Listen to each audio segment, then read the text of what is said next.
తెలంగాణ రాష్ట్రం ఏర్పడిన తర్వాత జరుగుతున్న మొట్టమొదటి జనగణన ఇది. దీనిలో స్వీయ నమోదు సెల్ఫ్ ఎన్యూమరేషన్ విధానం, కులగణన అంశం ఉన్నాయి. మొదటి దశ జనగణన 2026 మే 11 నుండి జూన్ 9 వరకు నిర్వహించబడుతుంది. సెల్ఫ్ ఎన్యూమరేషన్ ప్రక్రియ 2026 ఏప్రిల్ 26 నుండి మే 10 వరకు కొనసాగుతుంది.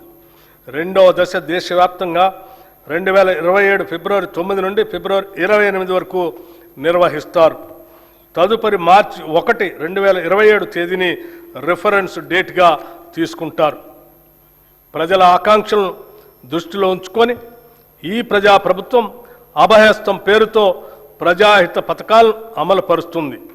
కనీస సదుపాయాలు కూడా లేని వారికి ఉపయోగపడే విధంగా మహాలక్ష్మి, గృహజ్యోతి, ఇందిరమ్మ ఇళ్ళు, మహిళా శక్తి మిషన్ వంటి పథకాలు పేదల జీవితాల్లో వెలుగులు నింపుతున్నాయి.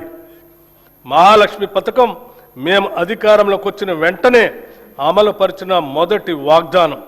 ఉచిత బస్సు ప్రయాణం. ఈ పథకం ద్వారా ప్రతిరోజు రాష్ట్రంలోని 34,37,000 మంది ఆడబిడ్డలు ఉచితంగా ఆర్టీసీ బస్సులో ప్రయాణిస్తున్నారు. ఇప్పటి వరకు ఈ పథకం ద్వారా రాష్ట్రంలోని మహిళలు 269,68,00,000 ఉచిత ప్రయాణాలు చేసి దాదాపు 9,222 కోట్ల రూపాయలని ఆదా చేసుకున్నారు. 500కే గ్యాస్ సిలిండర్.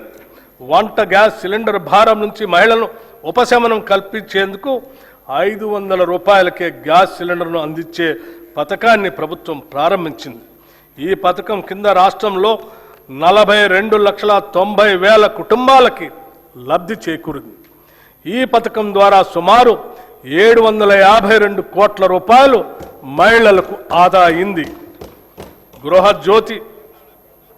గృహజ్యోతి పథకం ద్వారా సుమారు 53,09,000 పేద మధ్యతరగతి కుటుంబాలకి 200 యూనిట్ల వరకు ఉచిత కరెంటు అందిస్తున్నాం. ఈ పథకం కింద ఇప్పటి వరకు 10,97,00,000 సున్నా బిల్లులు జారీ చేయబడ్డాయి. ఈ సబ్సిడీ కింద 3,900,54,00,000 రూపాయలు విద్యుత్ సంస్థలకు ప్రభుత్వం చెల్లించింది. చేయూత పథకానికి అర్హులైన వారికి 2 లక్షల నూతన పెన్షన్లు ఇవ్వటానికి మంజూరు చేస్తున్నాము.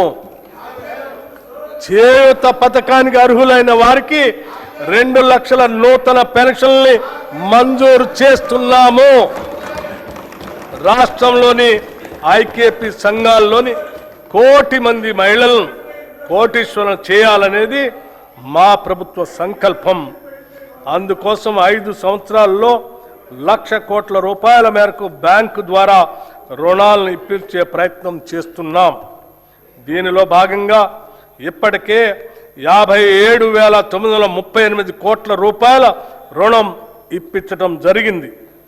వడ్డీ లేని రుణాల పథకం కింద 2023 డిసెంబర్ నుండి ఈనాటి వరకు పట్టణ గ్రామీణ సెల్ఫ్ హెల్ప్ గ్రూప్స్కి 1,329 కోట్ల వడ్డీ రాయితీని విడుదల చేయటం జరిగింది.